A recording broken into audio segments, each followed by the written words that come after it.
So yes, it's about using advanced XML usage in Odoo to exchange a message, like a bit like electronic data exchange or things like that, EDI.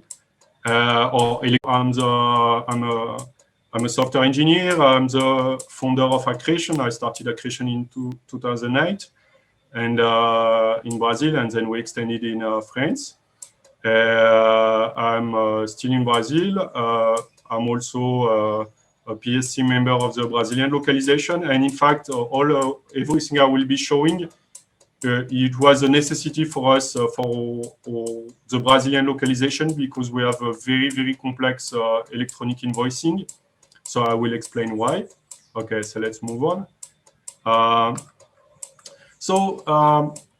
How is what are we talking about? We are talking about XML documents, a business document, like for instance, a purchase order.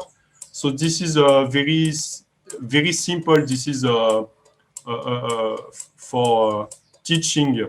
Okay, this is not real case, but it is a bit like UBL, or it's an example, a simple example of a purchase order. As you can see, we have a big purchase order here, a big tag of the purchase order. We have a shipping address, a billing address, a comment, and we have two items inside the items block. Okay, so these messages, they are usually structured with an XSD file, an XML schema. So this is the example, this famous example. So you see, so it's very verbose, but it's the way it is. So this is right, the XML schema of the previous message we have seen. So as you can see, it's specifying how is a USA address, for instance. So we have several fields, a name, a street, a city. The SKU, it also has some kind of validation. And we have a second page where we can see also the list of items. So it's a bit different from Odoo. You have a container items, and inside the container, you have what is an item. That would be a purchase order line, for instance. So where you have a product name, a quantity, and also you have the purchase, as you can see at the last block, with a shipping address, a billing address, and you see a type.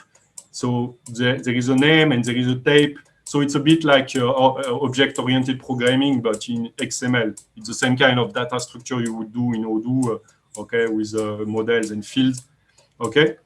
And usually when you do electronic invoicing, you have that kind of specification, and you should comply to the specification when you send the message, and usually it's also over SOAP. But this is a very trivial example. In fact, so when you have such a simple example, of course, you could do it by hand. You could make your own parser, use E3 and create the XML with QWeb, no problem. So we'll see the different level of dealing with that. So the first level is dealing with manually. The second level would be using xsdata for data binding. The third level would be generating Odoo abstract models for these XML schemas. And the last level is going to be how do we use this Odoo abstract model inside the existing Odoo model, because there is some magic to do to be able to do that properly. So let's see that. So first, how is it going to be if we do it by hand?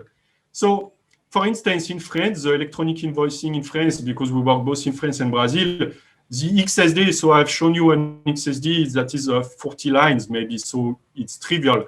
In France, the XSD of the electronic invoicing is like 500. You have to add like 10 to 15 extra fiscal fields to your invoice, to your Odoo invoice, and you are done. So it has been done manually, and it's okay. It works perfectly in France. But if you come to Brazil, for instance, because Brazil is a federation, so it's a bit like intrastat in Europe. We also, instead of one tax, we have like 6 tax. We have state tax. We have so it's extremely complex, probably the most complex in the world, in fact. And XML, just for electronic invoice, the XSD is 8,000 line, okay? And 8,000 line, And this is just for the electronic invoice. And we also have the equivalent of the intrastat documents when the declaration of service, of goods, when you move goods in between European countries. We have that also. We have also other fiscal documents. So Bahrain, in fact, some tried at the beginning of the localization. We had a Python library to do that. It was all done manually with a parser, with a manual generator. But in fact, there's XML schemas from the fiscal authorities. They are updated like twice a year with 8,000 lines. So it was impossible to maintain. And you can see it like 32,000 lines of code and nearly no test. And you could not even several major evolution. You had no idea what it covers, what it doesn't cover. And if you consider all these bindings to deal with these XML files and the equivalent Odoo models, like where you would have all these fiscal fields with the proper selection fields and everything, we are talking about 200,000 lines of code if you want to cover the full fiscal specification of Brazil. So in fact, it has been a maintenance nightmare, and like until like 3 or 4 years ago, we were doing it like that, but we couldn't scale because it was really only proprietary ERP could scale because they would hire like 20 guys to take care of that, just to take care of that. Okay. So, okay, I will skip that, but basically it has been done and it costs us a lot, this kind of architecture. We could also generate the XML we need to send with QWeb, of course. It kind of works, but again, it works only for the simple solution. For instance, it works for UBL if you don't want to cover the full specification. It won't work for Brazil, or it will work only in the simple case. Also, if you go for QWeb, it will be easy to generate the XML, but you won't take advantage of the XSD for field validation, for data validation. You will be validating your data only when you will be sending it. So often it's too late because the user, when he entered the address of a partner, he already did mistakes. So you are validating that like 1 week later when you will send the invoice. So you are not doing it at the right time. So it's not good.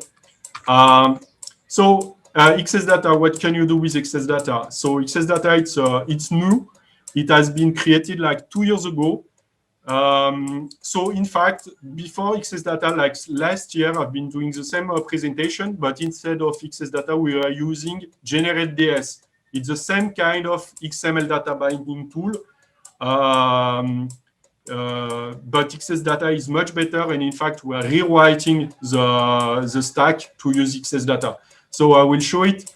So basically, what you do pip install XSdata, and then you take your other XSDs that I've shown, for instance, and you're able to generate. I could eventually show that in the terminal, but maybe we'll lack of time, so I'm not sure if we have time. So I will first go with the slide. So if you generate your data structure with that, it will generate a Python data class, and they look like that. So in fact, there are a bit more class for the XML schema I've shown. But if you look, the main one, so for instance, for the address, you have a data class for the address, you have a name, you have a street, you have a city, okay? And you also have the purchase order with the shipping address. So you can see also they are using strong typing, right? So it's a Python strong typing, but it's a detail. But you see, it's a bit like an Odoo model, in fact, okay? It's just like it only depends on Python because it's a Python data class.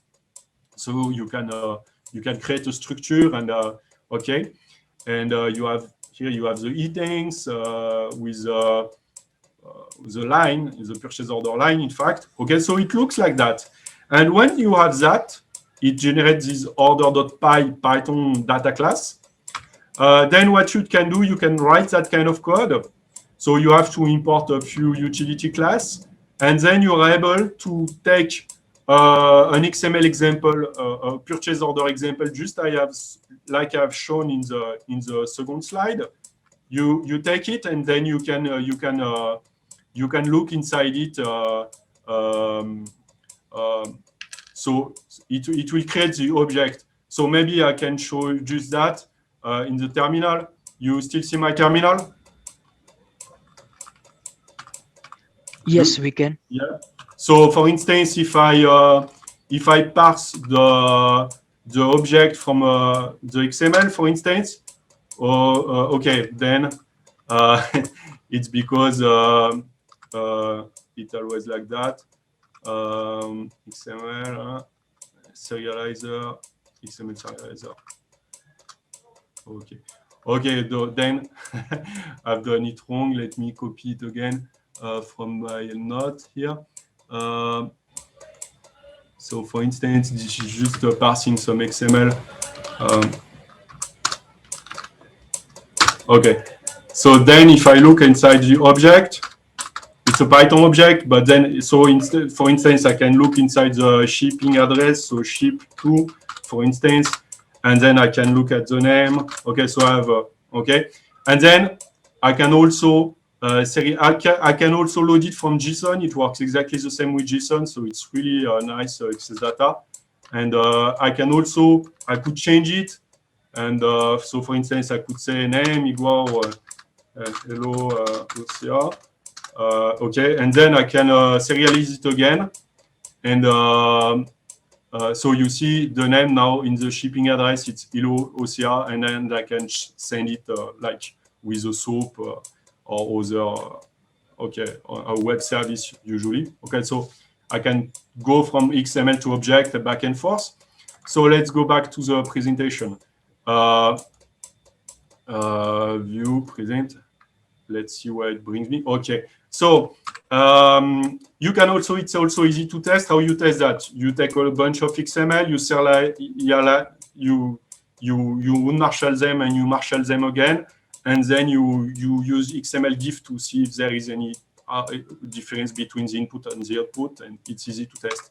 But you have real-life example for xsdata. In fact, it's extremely well tested. So as you can see in the test suite, they have UBL, they have Amadeus transport system, they have SpaceX, they have, I mean, the guy is crazy. He's taking the most complex XSD around. He makes sure it works. It's also tested with W3C test suite.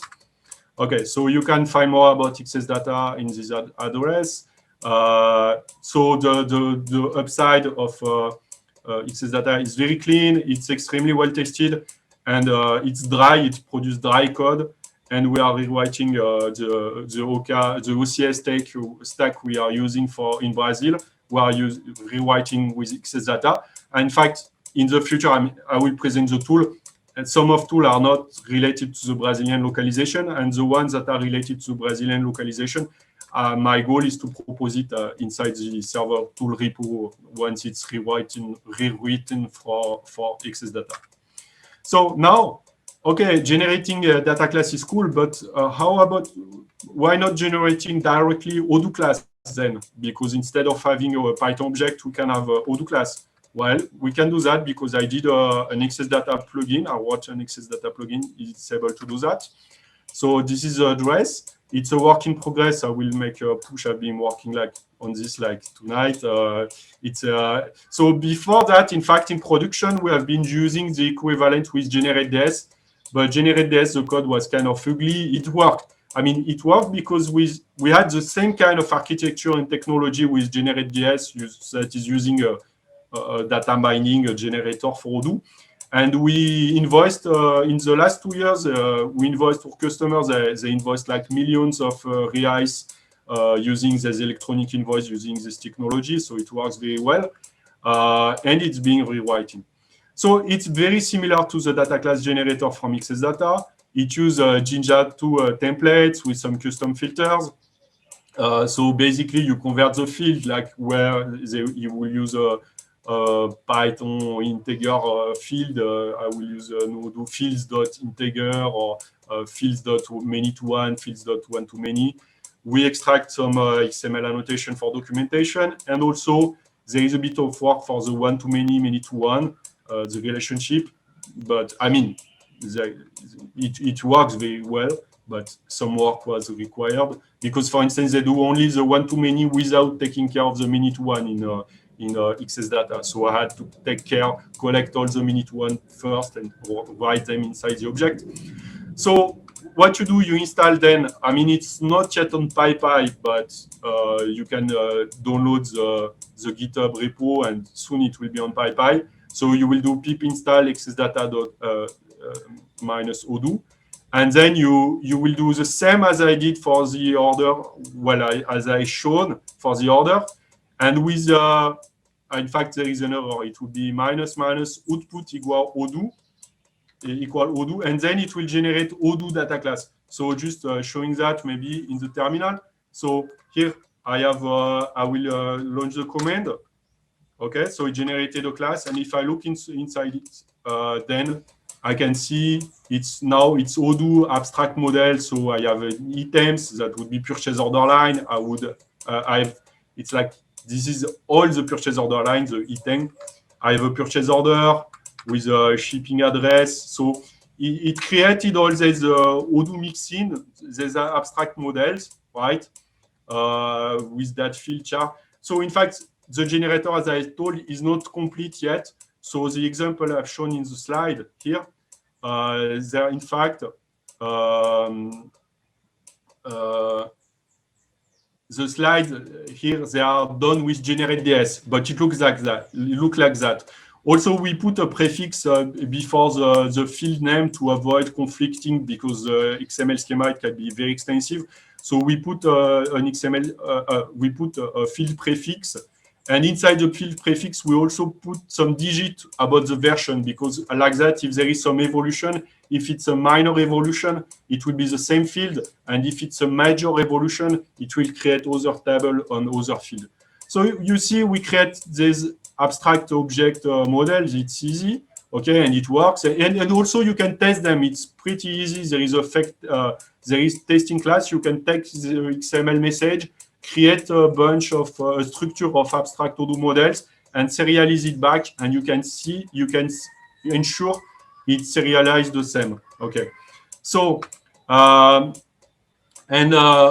Also for field for selection for simple type in XML schema, you have complex type and simple type. So we mostly have seen complex type now.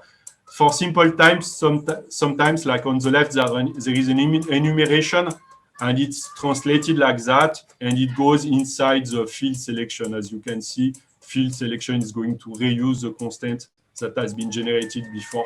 We could also eventually use enums with a conversion because Odoo doesn't create a selection with enums. And then, well, there is a link for the example. You can look at that later. Maybe just to show for Brazil, it's extremely large. In fact, if you look at the electronic, like for the electronic invoice for the 8,000 lines of schema we have. It generated all this. So you see lots of constants. It will be, but you also have the comments. It will be totally impossible to maintain this manually. Lots of constants. And after that, you will see the class. So you have the class, all the fiscal class is totally crazy. But also if you are selling drugs, it's different. If you are selling cars, it's different. So you have all the case from the, okay, so you also have choice. I won't enter in details. So, but it's like 500 lines. Okay, the abstract model, 5,000, sorry. Okay, sorry. Let's go back to the presentation. Okay, so we are able to generate these Odoo models. And it's also, as I told, it's also easy to test, just like with the Python bindings. Okay, but once we have these Odoo models, how do we use them? Because Odoo already have a purchase order. It has a purchase module with a purchase order model, a purchase line, a purchase order line model, right? So how do we use them? Well, in fact, there is a framework. The framework at the moment, it's called spec-driven model. It's a module called spec-driven model. At the moment, it's inside the Brazilian localization. It's migrated to Odoo 14. It's well tested. And I would like to put it, I'm sorry, I'm not sure if you hear that, but I have, there's a, how to call that? C'est des poules. Wait a minute. Sure. Oh. This is what we generally face in our work at home environment or Okay, different, I'm so back. we are used to with It's it. from the neighbor because it's kind of countryside here. Okay, so how do we use that with this spec-driven model?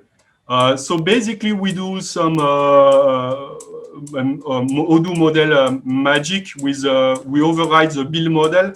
We define two classes that override the build model, and we will inherit from this class. So this is a magic module. It defines mostly two classes. You have the spec model class, and we have the stacked spec model class. First, let's focus on the spec model class. Because you could inherit from this abstract model we just generated, right? You could inherit from the generated purchase order inside your Odoo purchase order. And you, for instance, for the simple field, it will work. But for the many-to-one, the one-to-many, the relationship, it's not going to work. So when you inherit from the spec model, what is going to do is going to remap the one-to-many and the many-to-one co-model. So for instance, if you said, oh, my address from the previous schema, in fact, it's not a new object. In fact, it's a REST partner. So now my shipping address, it's a REST partner. My billing address, now it's a REST partner. It's able to automatically remap all the relation. It will look where every abstract model is being inherited, it will remap things automatically. So let's show that in spec model later. So for instance, what you will do is you will, so these examples, they are from the test inside the spec-driven model module. So you can find that in the test. And you will use the accretion fake loader to load the class and without polluting. So basically, I didn't depend on the purchase module for this test. So I defined, I copied from Odoo like a fake purchase and fake purchase order line. So this is why you have a fake purchase order line model here. So as you can see, we say REST partner, and we'll inherit from the generated address from the mixin we just generated. Okay, in another class, we will import the class first. And also, instead of inheriting from Odoo models, we'll inherit from spec models.model, right? And here, I will override eventually the fields to redefine them, the field from the abstract model. So they have this prefix to avoid colliding with Odoo model.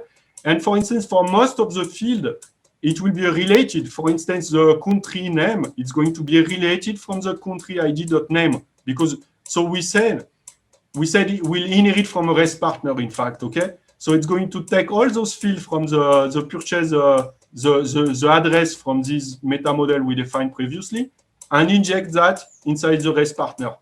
And here we will remap the fields, but of course, I can use compute, and I can use inverse also to define the field. We'll see that later.